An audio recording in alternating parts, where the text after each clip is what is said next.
ngunit makipot ang pintuan at makitid ang daang papunta sa buhay.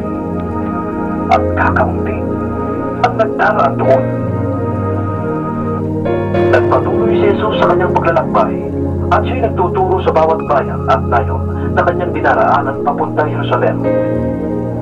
May nagtanong sa kanya, Ginoo, kakaunti po ba ang maliligtas? Sinabi niya sa kanila, pagsikapan ninyong makapasok sa makipot na pintuan. Sinasabi ko sa inyo, marami ang magpipilit na pumasok, ngunit hindi makakapasok.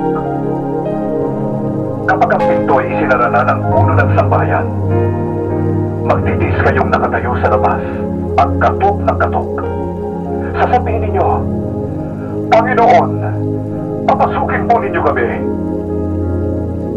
Ngunit sasabihin niya sa inyo, hindi ko kayo nakikilala.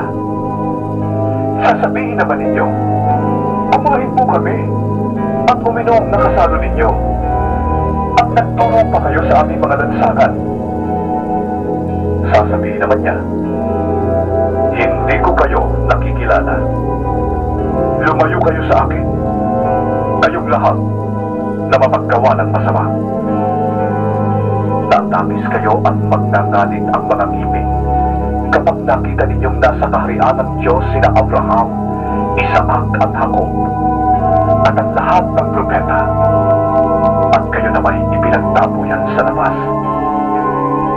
Darating ang mga tao buhat sa silangan at sa kanluran, sa ilaga at sa timog, at tutulog sa handaan sa kaharian ng Diyos. Tunay nga may nahuhuling mauna at may nauunang